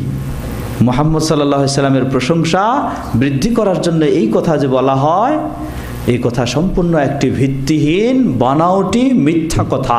কখনো আল্লাহ বলেননি, কোনো নির্ভরযোগ্য গ্রন্থে এটি প্রমাণিত নয়, সম্পূর্ণ বানাওটি কথা। আল্লাহ সুবহানাহু ওয়া তাআলা সব কিছু বাদ দেন, জিন ইনসানকে কেন সৃষ্টি করেছেন? মুহাম্মদ সাল্লাল্লাহু আলাইহি সাল্লামের জন্য। আমরা জানি না, কোরআনে শুনেননি আল্লাহ কি বলেন? ওমা খালাকতুল জিন্না ওয়াল ইনসা ইল্লা লিয়াবুদুন। জিন ইনসানকে তাহলে মুহাম্মদ সাল্লাল্লাহু আলাইহি সাল্লামের জন্য সৃষ্টি করেছেন? তাহলে জিন ইনসানকেও যদি না, তাহলে অন্য তো সব কিছু দূরের কথা। তাহলে কিভাবে এই কথা হতে পারে যে মুহাম্মদ সাল্লাল্লাহু আলাইহি সাল্লাম যদি না হতেন, তাহলে গোটা বিশ্বকে তিনি সৃষ্টি করতেন না? সম্পূর্ণ মিথ্যা কথা। তো নবী রাসূলদের জীবনী আমাদেরকে অবশ্যই জানতে হবে।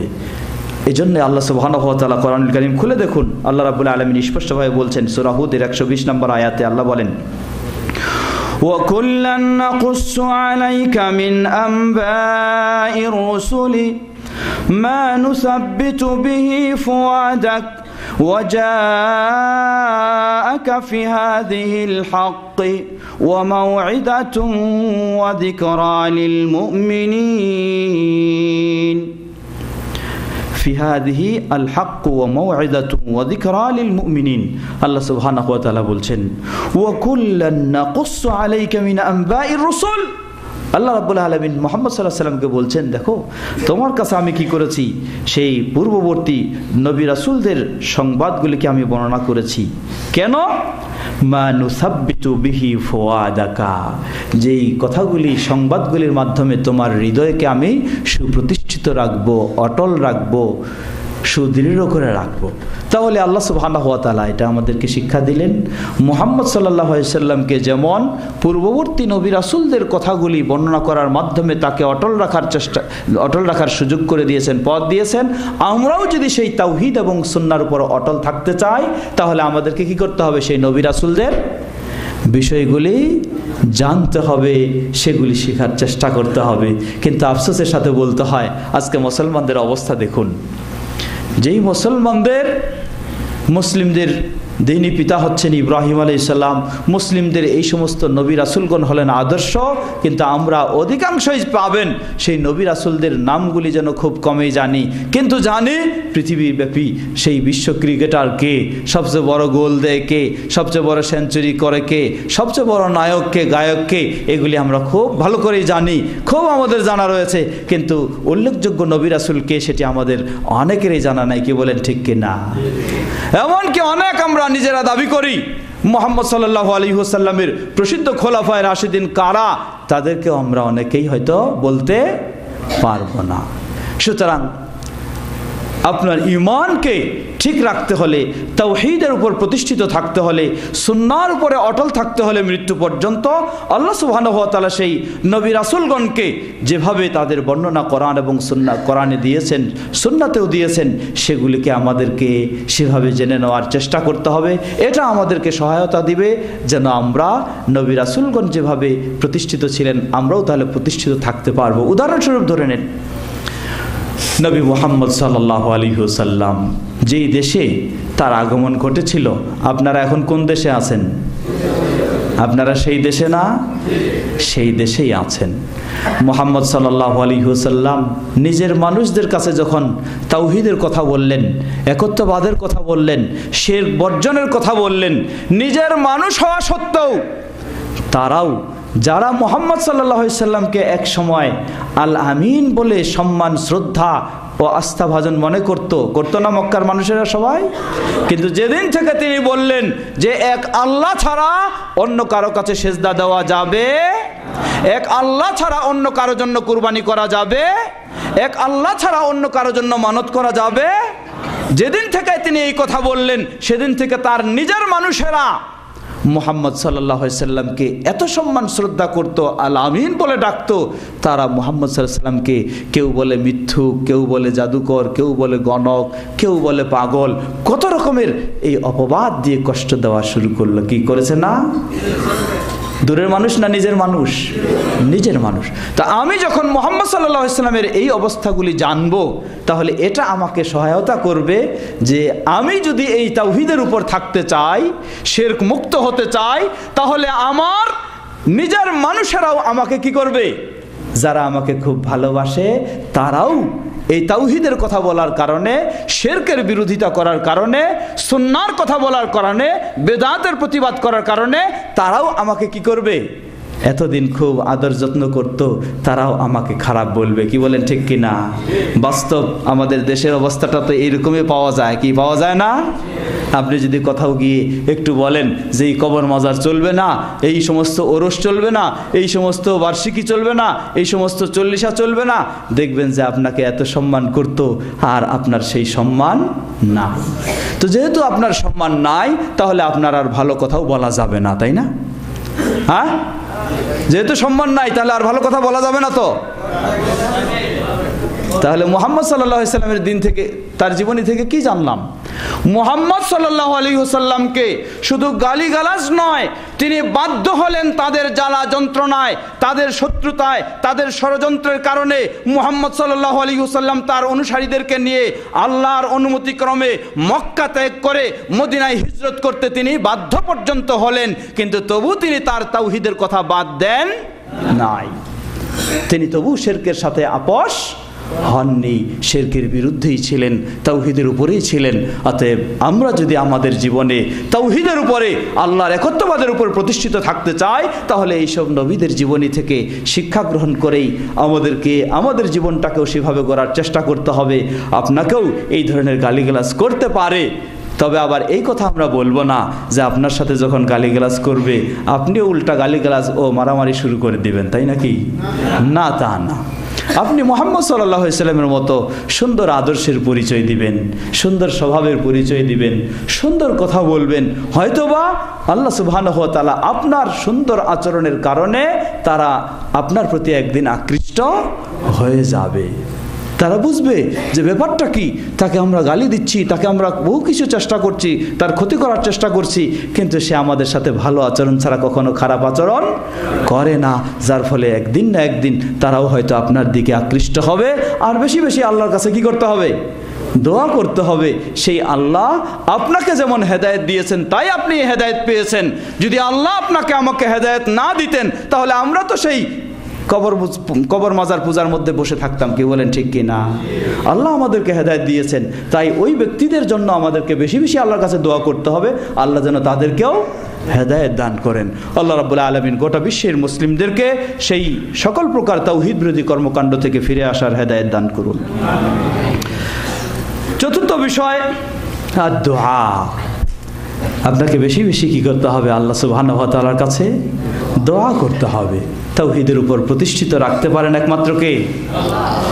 তাওহীদের উপর প্রতিষ্ঠিত রাখতে পারেন একমাত্র আল্লাহ সুবহানাহু ওয়া তাআলা। এজন্য আল্লাহ দোয়াও শিক্ষা দিয়েছেন। সূরা আল ইমরানের প্রথমের দিকেই ৮ নম্বর আয়াতে আল্লাহ বলেন, ربنا لا تزغ قلوبنا بعد إذ هديتنا وهب لنا من لدنك رحمة إنك أنت الوهاب ربنا لا تزغ قلوبنا بعد إذ هديتنا। হে আল্লাহ, যখন আপনি আমাকে হেদায়েতের পথ দেখালেন, হেদায়েতের পর আবার আমাকে বক্রপথের দিকে নিয়ে যাবেন না। আল্লাহর কাছেই দোয়া করতে হবে। আল্লাহ আমাকে এই তাওহীদের উপর, এই সুন্নাহর উপর অটল রাখার ক্ষমতা একমাত্র রাখেন। কোনো পীর বাবা রাখেন নাকি? কোনো খাজা রাখে? খাজা শুধু খবর রাখে কিসের? গাজার। খাজা ক্ষমতা রাখে কিসের? গাজা খাওয়ার ক্ষমতা রাখে। নাউজুবিল্লাহ। এই গাজাখোর ছাড়া আর কিছুই তার ক্ষমতা, কোনো কিছু তার কাজ নেই। এটাই শুধু আল্লাহ সুবহানাহু ওয়া তাআলার কাছেই চাইতে হবে, কোনো ব্যক্তির কাছে নয়। স্বয়ং মুহাম্মদ সাল্লাল্লাহু আলাইহি ওয়াসাল্লাম, উম্মুল মুমিনিন আয়েশা রাদিয়াল্লাহু আনহা বলছেন, তিনি আল্লাহ সুবহানাহু ওয়া তাআলার কাছে বেশি বেশি দোয়া করতেন। কি করতেন? বলতেন, ইয়া মুকাল্লিবাল কুলুব সাব্বিত কলবি আলা দীনিক। বলতেন, হে হৃদয়ের পরিবর্তনকারী, আমার হৃদয়কে, আমার অন্তরকে আপনার দ্বীনের উপরে প্রতিষ্ঠিত রাখুন। স্বয়ং মুহাম্মদ সাল্লাল্লাহু আলাইহি ওয়াসাল্লাম যখন এই দোয়া করতেন বেশি বেশি, তাহলে আমি কে? আমরা তো কত দুর্বল মানুষ, আমাদের ঈমান কত দুর্বল পর্যায়ের। তাহলে আমাদের প্রতিটি মুহূর্তে বেশি বেশি আল্লাহর কাছে দ্বারস্থ হতে হবে, আল্লাহর কাছে চাইতে হবে যেন আল্লাহ আমাদেরকে কিসের উপর রাখেন? দ্বীনের উপরে, তার তাওহীদের উপরে, তার ঈমানের উপরে, তার নবীর সুন্নাহর উপরে অটল রাখেন। পঞ্চম বিষয়, বেশি বেশি আল্লাহ সুবহানাহু ওয়া তাআলার জিকির করা। আল্লাহ সুবহানাহু ওয়া তাআলার জিকির করা। আল্লাহর জিকির তো আবার বহু কোয়ালিটির আছে, তাই না? হ্যাঁ, যত রকমের পীর তত প্রকারের কি আছে? জিকির আছে। যত প্রকারের পীর তত প্রকারের জিকির আছে। জেনে নিন, সেই পীরের প্রকার অনুযায়ী যদি আপনি জিকির করতে চান, তাহলে ওই জিকির অবশ্যই বিদআত মুক্ত হবে না। আপনাকে জিকির অবশ্যই করতে হবে আল্লাহর, আর সেই জিকিরের পদ্ধতি হতে হবে মুহাম্মদ সাল্লাল্লাহু আলাইহি ওয়াসাল্লাম। কারণ পৃথিবীর বুকে এই উম্মতের মাঝে সবচেয়ে আল্লাহকে যিনি বেশি স্মরণ করেছেন তিনি কে? মুহাম্মদ সাল্লাল্লাহু আলাইহি ওয়াসাল্লাম। তার চেয়ে বেশি কেউ আল্লাহকে স্মরণকারী হতে পারে না। সুতরাং জিকিরের পদ্ধতি নিতে হবে মুহাম্মদ সাল্লাল্লাহু আলাইহি ওয়াসাল্লামের কাছে। কোনো পীর সাহেবদের ওজিফার জিকিরে যদি আপনি আল্লাহর বেশি স্মরণ করতে চান, তাহলে আল্লাহর সাথে আপনার সম্পর্ক কাছাকাছি নয়, আর সম্পর্ক কি হবে? দূরত্বই সৃষ্টি হবে। অতএব আল্লাহকে বেশি বেশি স্মরণ করতে হবে আল্লাহর দ্বীনের উপর, আল্লাহর তাওহীদের উপর প্রতিষ্ঠিত থাকতে হলে। আর সেই স্মরণটা হতে হবে মুহাম্মদ সাল্লাল্লাহু আলাইহি ওয়াসাল্লামের জিকিরের পদ্ধতি অনুযায়ী। ষষ্ঠ বিষয়, আদ-দাওয়া ইলা তাওহীদ ওয়া ইলা সুন্নাহ। তাওহীদ এবং সুন্নাহর উপর অটল থাকার আরেকটি গুরুত্বপূর্ণ দিক হলো, আপনি নিজে যেমনইভাবে এই তাওহীদ ও সুন্নাহ জানবেন, মানবেন, ঠিক তেমনইভাবে অন্যজনকে এই তাওহীদের দিকে আপনাকে কি করতে হবে? দাওয়াত দিতে হবে। কারণ অন্যজনকে এই তাওহীদের দিকে, সুন্নাহর দিকে দাওয়াত দেওয়ার বিষয়টি, দিকে দাওয়াত দেওয়ার বিষয়টি, নিজেকে সেই বিষয়ের উপর অটল রাখার বিষয়টি অত্যন্ত গুরুত্বপূর্ণ এবং কার্যকরী বিষয়। উদাহরণস্বরূপ, সহজ উদাহরণ দিই। একজন মানুষ আরেকজন মানুষকে বলতেছে, ভাই দৈনিক কমপক্ষে 5 ওয়াক্ত কি করতে হবে? সালাত আদায় করতে হবে। এটা যদি আপনি আরেকজন মানুষকে দাওয়াত দেন, আরেকজন মানুষকে বোঝানোর চেষ্টা করেন, তাহলে নিজের মাঝে কমপক্ষে এই সংকোচ বোধটাও আসবে যে আমি মানুষকে সালাতের কথা বলছি আর নিজে আবার সালাতের ক্ষেত্রে কেমনে গাফেল হই। কি বলেন, ঠিক কি না? এটা কমপক্ষে নিজের মাঝে এই সংকোচ বোধটা আসবে যে আমি মানুষকে ভালো কাজ করার কথা বলছি, আবার আমি কেমনে ভালোটা না করি। আমি মানুষকে খারাপ থেকে বিরত থাকতে বলছি, আবার আমি কেমনে খারাপ থেকে বিরত না থাকি। এই জন্য এই দাওয়াতি কাজ এটি অত্যন্ত একটি গুরুত্বপূর্ণ বিষয়। একজন মানুষকে তার তাওহীদের উপর, তার ঈমানের উপর, তার সুন্নাহর উপর, দ্বীনের উপর অটল রাখার যেগুলি সহায়ক বিষয়, সেগুলির মাঝে হলো এই দাওয়াতি কাজ। এই দাওয়াতি কাজটা এত গুরুত্বপূর্ণ বিষয়, ইসলাম নির্দেশ দিচ্ছে।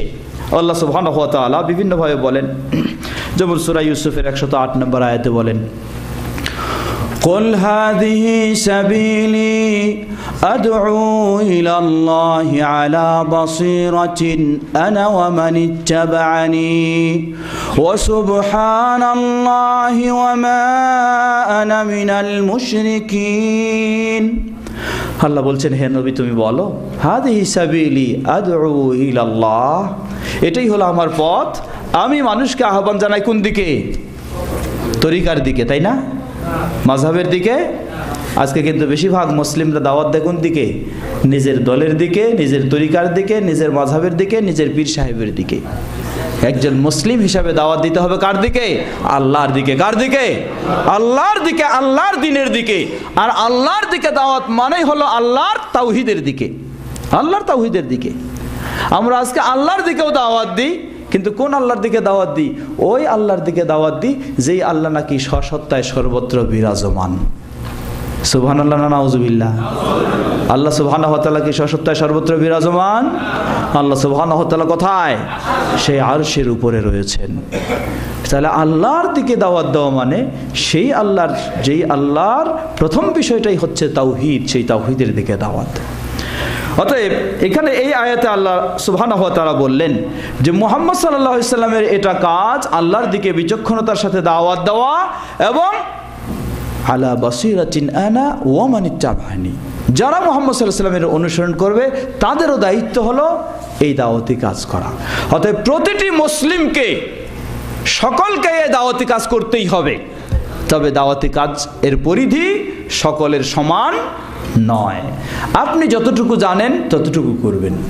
আপনি বেশি জানেন না, শুধু এতটুকু জানেন যে মানুষ হিসাবে আপনাকে একটা দিন মেনে চলতে হবে, আর সেই দিনের নাম কি? ইসলাম। সেই দিনের নাম কি?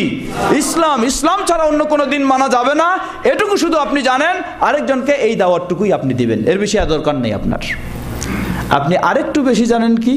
এই দিনের একটি গুরুত্বপূর্ণ কাজ হলো 24 ঘন্টায় কয় ওয়াক্ত? 5 ওয়াক্ত সালাত আদায় করতে হবে, এটুকু আপনি জানেন। এটুকু আপনি আরেকজন যে আমল করছে না তাকে দাওয়াত দিবেন। যে যতটুকু জানবে সে সেই পরিমাণে কি করবে? দাওয়াত দিবে। তার বেশি আবার অতি উৎসাহী হয়ে দিতে যাবে না, তাহলে আবার কি করবে? ভুল করে ফেলতে পারে। তো এই দাওয়াত দেওয়া অত্যন্ত একটি গুরুত্বপূর্ণ বিষয়, যেটা ইসলামের যেমন নির্দেশ ঠিক তেমনিভাবে এর উপকারিতা হলো আপনাকে সম্ভব হবে এই দাওয়াতের মাধ্যমে দ্বীনের উপরে, তাওহীদের উপরে, সুন্নাহর উপরে অটল থাকা। তৃতীয় বিষয় হলো আল্লাহ রাসূল সাল্লাল্লাহু আলাইহি ওয়াসাল্লাম বলেন, মান দাল্লা আলা খাইরিন ফালাহু মিসলু আজরি ফাইলিহি। যে ব্যক্তি কাউকে ভালো কাজের দিকে দাওয়াত দিবে, পথ দেখাবে, তাহলে সেই ব্যক্তি ভালো কাজ করার কারণে যে সওয়াব পাবে, সমপরিমাণ সওয়াব আল্লাহ সুবহানাহু ওয়া তাআলা আপনাকে দান করবেন। একজন ব্যক্তি সালাত আদায় করে না, আপনি তাকে সালাতের দাওয়াত দিলেন, বুঝালেন, সালাতে নামাজি বানালেন, সে সালাত আদায় করে যত সওয়াব লাভ করবে আল্লাহ সুবহানাহু ওয়া তাআলা তাকে তো সওয়াব দিবেন, সমপরিমাণ সওয়াব আল্লাহ সুবহানাহু ওয়া তাআলা আপনাকে দান করবেন। তাহলে দেখুন এর চেয়ে বড় কি গুরুত্বপূর্ণ বিষয়। এই জন্য আকীদার ক্ষেত্রে, তাওহীদের ক্ষেত্রে মানুষের সবচেয়ে বড় ভুলটা হলো কোনটা? তাওহীদের ভুল। সবচেয়ে বড় ভুল কোনটা? তাওহীদের ভুল, আকীদার ভুল এটা। কারণ তাওহীদের উপরে জীবনের সব কিছু কি প্রতিষ্ঠিত, নির্ভরশীল। তাওহীদ, এই আকীদা যদি মানুষের ভুল থেকে থাকে তাহলে সব কিছুই অগ্রহণযোগ্য হবে, প্রত্যাখ্যানযোগ্য হবে। এজন্য আপনি একজন মানুষের আকীদাকে সুন্দর করার দাওয়াত দিবেন তাওহীদের সুন্নাহ। সে ব্যক্তি এই সঠিক পথে এসে তার গোটা জীবনে যত আমল করবে সবগুলি সমান আল্লাহ সুবহানাহু ওয়া তাআলা আপনাকে কি করবেন? সওয়াব দান করবেন। তাহলে আমরা চেষ্টা করব আমাদের সেই ঈমানে সুপ্রতিষ্ঠিত থাকার জন্য, তাওহীদে সুপ্রতিষ্ঠিত থাকার জন্য, সুন্নাহর উপর গোটা জীবন প্রতিষ্ঠিত থাকার জন্য সেভাবেই আমরা আমাদের জীবনে দাওয়াতের চেষ্টা করব। আল্লাহ সুবহানাহু ওয়া তাআলা আমাদেরকে সে তৌফিক দান করুন। সপ্তম বিষয় হলো আরেকটি গুরুত্বপূর্ণ বিষয়। আমরা মানুষ একটি সামাজিক জীব, মানুষ একাকী বসবাস করতে পারে না, সমাজের সাথেই বসবাস করবে। কিন্তু আপনাকে একটু বেছে নিতে হবে আপনি কার সাথে বসবাস করবেন, কার সাথে উঠা বসা করবেন, কার সাথে চলাফেরা করবেন। আপনি যদি চান নিজে তাওহীদের উপরে থাকবেন, ঈমানের উপরে থাকবেন, তাহলে আপনার বন্ধুটাকে তৈরি করে নিতে হবে যার মাঝে কি রয়েছে? ঈমান রয়েছে, যার মাঝে সুন্নাহ রয়েছে, যার মাঝে তাওহীদ রয়েছে। সেই বন্ধুকে আপনার বন্ধু বানায় নিতে হবে, তার সাথে আপনার উঠা বসার পরিবেশটা তৈরি করে নিতে হবে। আর যদি এমন হয়, এমন সাথী আপনি তৈরি করে নেন যার মাঝে দ্বীন নেই, যার মাঝে ঈমান নেই, যার মাঝে সুন্নাহ নেই, যার মাঝে তাওহীদ নেই, তাহলে দেখবেন তাকে আপনি বন্ধু হিসাবে গ্রহণ করতে পারেন, হয়তোবা আপনি বহু রকমের সুবিধা পেতে পারেন, কিন্তু পর্যায়ক্রমে আপনার আস্তে আস্তে দ্বীন, ঈমান সব কিছুকে কি করবে? সে যেন হারায় ফেলার দিকে আপনাকে সহযোগিতা দেবে। তাই তাওহীদ ও সুন্নাহর উপর প্রতিষ্ঠিত থাকার, ঈমানের উপর, দ্বীনের উপর প্রতিষ্ঠিত থাকার গুরুত্বপূর্ণ একটি দিক হলো আপনাকে আপনার জীবনের সাথী বন্ধু সেগুলির ক্ষেত্রে অবশ্যই সচেতন হতে হবে। যে দ্বীনদার, যে ঈমানদার, তাকে আপনি বন্ধু হিসাবে গ্রহণ করবেন, তাহলেই আপনার পক্ষে সম্ভব হবে তার কাছ থেকে সহযোগিতা পেয়ে আরও সঠিক দ্বীনের উপরে অটল থাকা। সময় আমাদের শেষের দিকে, আর দীর্ঘ করতে যাচ্ছি না, শেষের দিকে আসতেছি। সর্বশেষ আরেকটি বিষয়ে স্মরণ করে দিতে চাই, as-sabr, একটি অত্যন্ত গুরুত্বপূর্ণ বিষয়। সবর মানে কি? ধৈর্য। সবর শব্দটি আরবি শব্দ, কিন্তু আমরা সবাই বুঝি। আপনার জীবনে সফলতা পেতে হলে অধৈর্য হলে চলবে না। ঠিক ঈমানের বিষয়েও, তাওহীদের বিষয়েও আপনি সফল হতে চাইলে আপনাকে অবশ্যই ধৈর্যশীল হতে হবে। তাওহীদের পথে চলার কারণে আপনার সামনে বহু বাধা আসবে। যেমন বাধা এসেছে সর্বশ্রেষ্ঠ ঈমানদার এই উম্মতের মুহাম্মদ সাল্লাল্লাহু আলাইহি ওয়াসাল্লামের সামনে যেমনই ভাবে এসেছে, তেমনই ভাবে কি মুহাম্মদ সাল্লাল্লাহু আলাইহি ওয়াসাল্লামের সামনে যেমন এই বাধা এসেছে, ঠিক তেমনই ভাবে আপনার জীবনেও এই ধরনের বহু বাধা বিপত্তি আসবেই। এটাই স্বাভাবিক। আপনি ঈমানের উপর থাকতে চাইবেন আর বাধা আসবে না, ইবলিস আপনার পিছনে লাগবে না, এমনটি কখনো হতে পারে না। সেখানে আপনাকে পরিচয় দিতে হবে কিসের? সবর। সেখানেই ধৈর্যের পরিচয় দিতে হবে। আর যদি ধৈর্যের পরিচয় দিয়ে তাওহীদের উপরে অটল থাকতে পারেন, ওই সেই নবী মুহাম্মদ সাল্লাল্লাহু আলাইহি ওয়াসাল্লাম ইসলামের শুরুর যুগে যখন তিনি তাওহীদের দাওয়াত দিচ্ছেন, সেই মক্কার মানুষেরা তারা এই তাওহীদের দাওয়াত গ্রহণ করে সেই তাওহীদের প্রতি যখন তারা আকৃষ্ট হয়ে তাওহীদের পথে চলার চেষ্টা করছে, কিন্তু অপরদিকে সেই মুশরিক সমাজ, তাওহীদ বিদ্বেষী বিরোধী সমাজ, তারা এই তাওহীদপন্থীদেরকে বহুভাবে জ্বালা যন্ত্রণা, বহুভাবে তাদেরকে কষ্ট ব্যথা বেদনা দেওয়ার জন্য তারা সবসময় সচেষ্ট ছিল। নবী সাল্লাল্লাহু আলাইহি ওয়াসাল্লাম পাশ দিয়ে যাচ্ছেন, সেই প্রসিদ্ধ একজন সাহাবী, তার পরিবার, তাদেরকে শাস্তি দেওয়া হচ্ছে সেই কঠিনভাবে। সাহাবী ইয়াসির রাদিয়াল্লাহু তাআলা আনহু, তার ছেলে আম্মার, তার স্ত্রী সুমাইয়া, তাদেরকে শাস্তি দেওয়া হচ্ছে। কারণটা কি? অপরাধ কি? অপরাধ শুধু একটাই, যে তারা শিরক থেকে মুক্ত হয়ে কোন পথে এসেছিলেন? তাওহীদের পথে।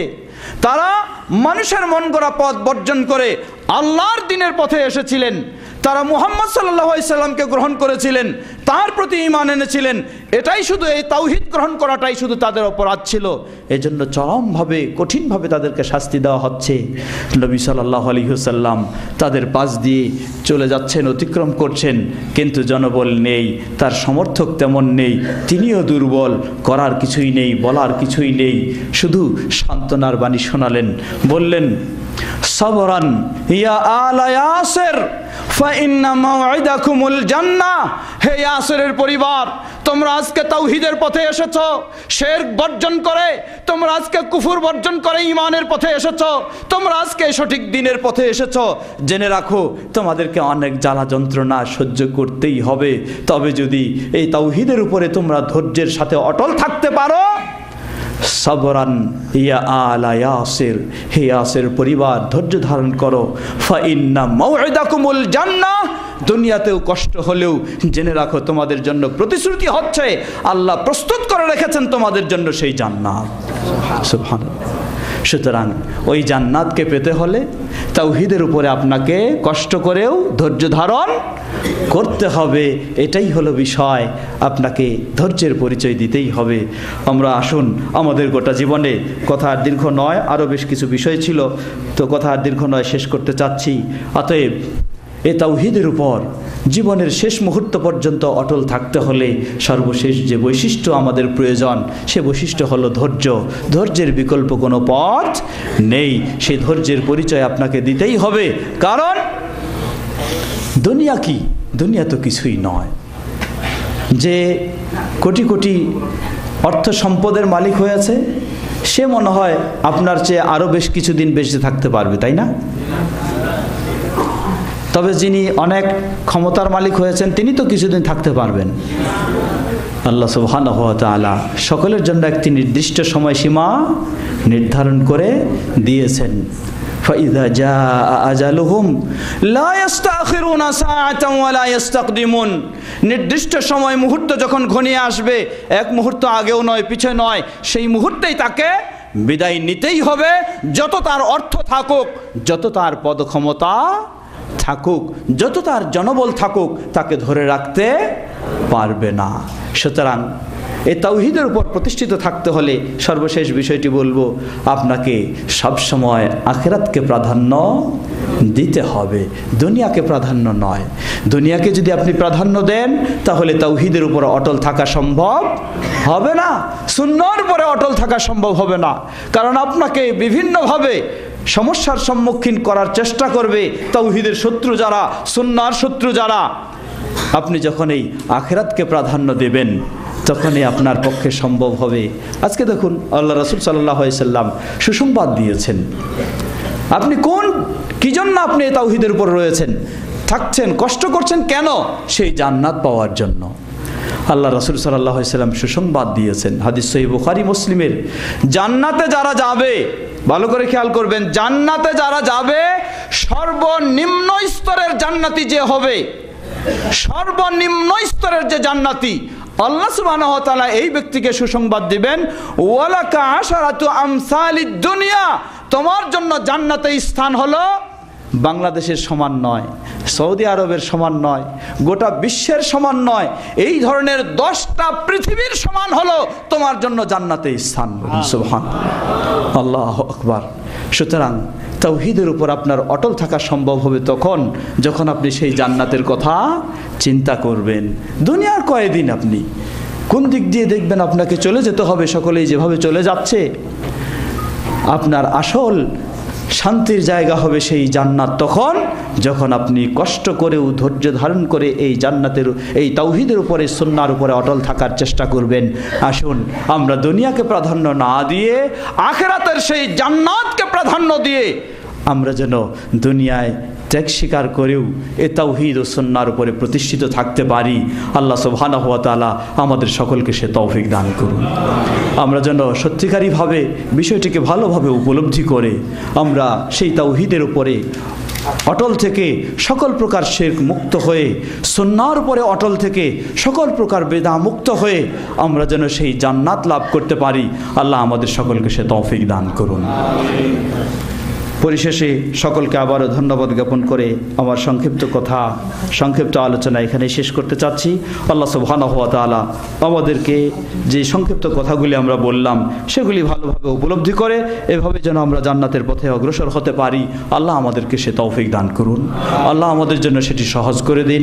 যারা আজকে এই সুন্দর আয়োজন করেছেন, বিশেষ করে অত্র ইসলামিক সেন্টার কর্তৃপক্ষ এবং তাদের মাঝে এখানকার বাংলা ভাষার দায়ী আমাদের ভাই মাসউদুর রহমান এবং সংশ্লিষ্ট যারা বিভিন্ন সহযোগিতায় রয়েছেন, আল্লাহ রাব্বুল আলামিন সকলকে জাযায়ে খায়র দান করুন। যারা কষ্ট করে ব্যস্ততার মধ্য দিয়েও এসেছেন, আসলেই দুনিয়া তো কিছুই নয়, আপনি এত কষ্ট করে উপার্জন করছেন, দেখবেন যে আপনি কোন দিন চলে গেছেন আপনার সব কিছু অন্যরা নিয়ে কারাকারি শুরু করে দিয়েছে। আপনার আসল উপার্জন হচ্ছে আজকে এই কয়েক মিনিট যে উপার্জন করলেন, এটাই হচ্ছে আপনার আসল উপার্জন। তাই আমরা যেন ব্যস্ততার মধ্য দিয়েও সেই আসল বিষয় উপার্জন করতে পারি। আল্লাহ আমাদের সকলকে সে তৌফিক দান করুন। আমরা যেন দিনের পথেই চলতে পারি, দিনের উপরে অটল থাকতে পারি। আল্লাহ আমাদের সকলকে সে তৌফিক দান করুন। আমরা যে দেশে রয়েছি এটি হচ্ছে তাওহীদের দেশ, এটি হলো সুন্নাহর দেশ, শিরক মুক্ত, বেদা মুক্ত। আল্লাহ এই দেশকে হেফাজত করুন, আল্লাহ এই দেশকে সংরক্ষণ করুন। যারা এমনইভাবে তাওহীদপন্থীদের বিরুদ্ধে, তাওহীদপন্থীদের প্রতি বিদ্বেষী, আল্লাহ রাব্বুল আলামিন তাদেরকে সঠিক ইসলামের দিকে হেদায়েত দান করুন, অথবা তাদের ষড়যন্ত্রে তাদেরকে ধ্বংস করে দিন এবং তাওহীদপন্থীদেরকে, সুন্নাহপন্থীদেরকে তাওহীদ ও সুন্নাহর উপরে সুপ্রতিষ্ঠিত হওয়ার তৌফিক দান করুন। সুবহানাকা আল্লাহুম্মা ওয়া বিহামদিকা আশহাদু আল্লা ইলাহা ইল্লা আনতা আস্তাগফিরুকা ওয়া আতুবু ইলাইক। ওয়াসসালামু আলাইকুম ওয়া রাহমাতুল্লাহি ওয়া বারাকাতুহু। الحمد لله الذي بنعمته تتم الصالحات، مجيب الدعوات، رفيع الدرجات، وهو الذي يقبل التوبة عن عباده ويعفو عن السيئات، رافع السماوات ومنزل الآيات، إلهنا وخالقنا ورازقنا وليس لنا رب سواك. اللهم انفعنا وارفعنا بالقرآن العظيم الذي رفعت مكانه وأيدت سلطانه وقلت يا أعز من قائل سبحانه، فإذا قرأناه فاتبع قرآنه ثم إن علينا بيانه. أحسن كتبك نظاما وأفصحها كلاما وأبينها حلالا وحراما، محكم البيان ظاهر البرهان محروس من الزيادة والنقصان.